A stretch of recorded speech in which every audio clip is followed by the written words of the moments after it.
So what are the top 3 reasons that a Canadian study permit gets refused these days, particularly when the government of Canada is literally looking for tons and tons and tons of international students? So these would be the top 3 reasons from my personal experience of working through a lot of rejected study permit applications and working through them successfully. This would be my top 3 reasons. I am Niladri Mukherjee. I am a regulated Canadian immigration consultant.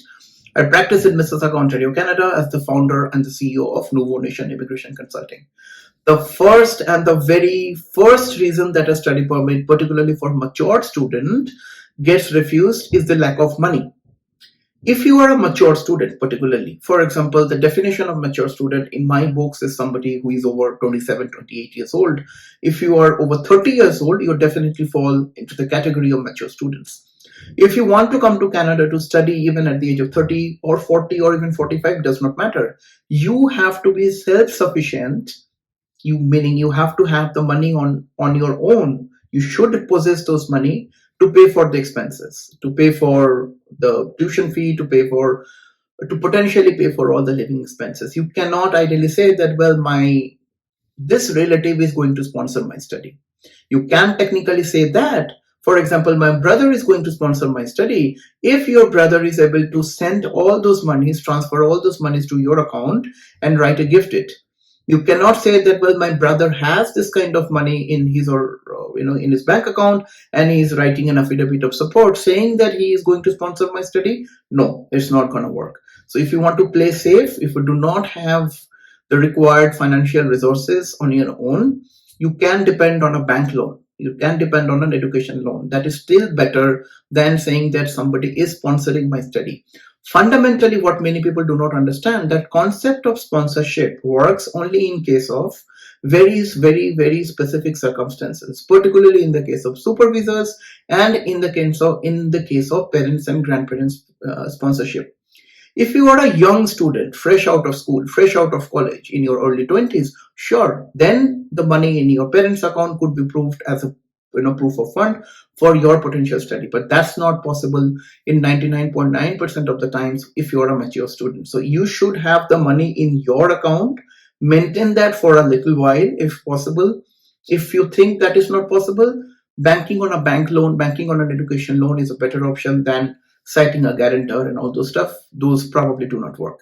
Other thing you have to consider is the amount of money that you are talking about. $10,000, sometimes I see people writing on the SOP that, well, I have already paid $10,000 as a GIC and that is going to take care of my living expenses here in Canada.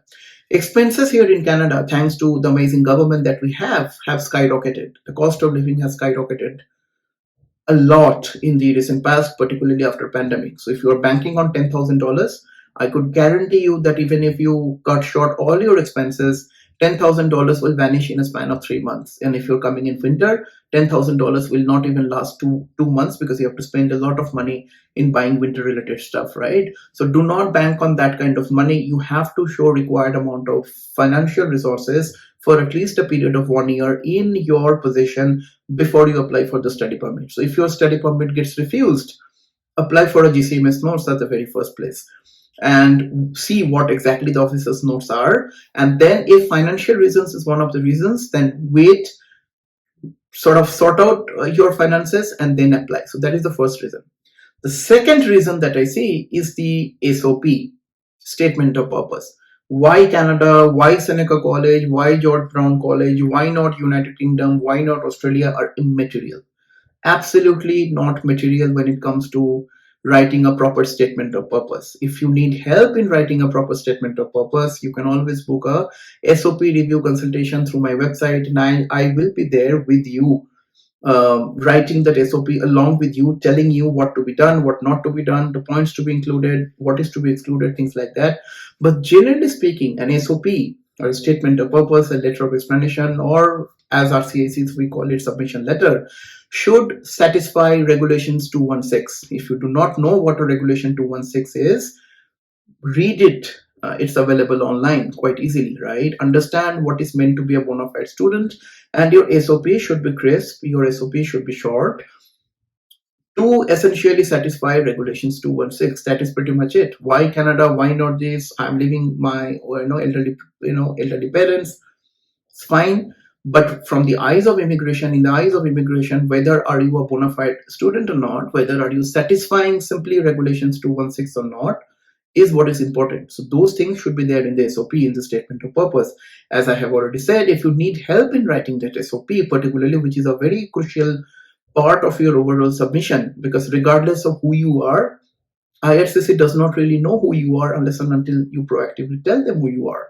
And for you to tell them who you are, your SOP is the primary fundamental thing that you should be concentrating on.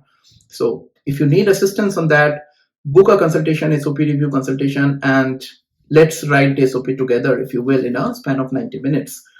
That's second point. The third point is a great mistake in my opinion, which is changing the college, changing the university after facing one round of refusal.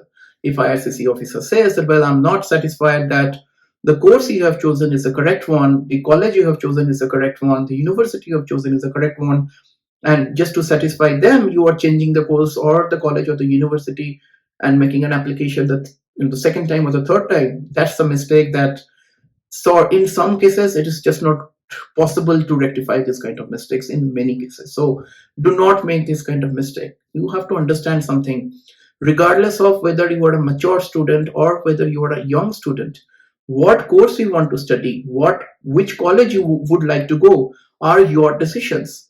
And you should be fundamentally sound enough to convince immigration officers, even in your second or third applications, that whatever you have chosen in the very first case is the one that you want to stick to. I mean, frankly speaking, who is an IRCC officer to tell you which college to go to? It's your personal choice, it's your personal decision. So do not make those kind of mistakes. So from my personal experience, these are the top three reasons that a study permit gets refused. And I could tell you from my experience, even if your study permit gets refused a number of times, 2, 3, 4 times, if the next application is being done correctly, professionally, properly, legally, your possibility of study permit approval is still there. Okay, so I handle a lot of similar rejected cases with success. Book a consultation if need be. It could be just a study permit application consultation, or it could be an SOP review consultation. All the links are there on the website nuvonation.ca.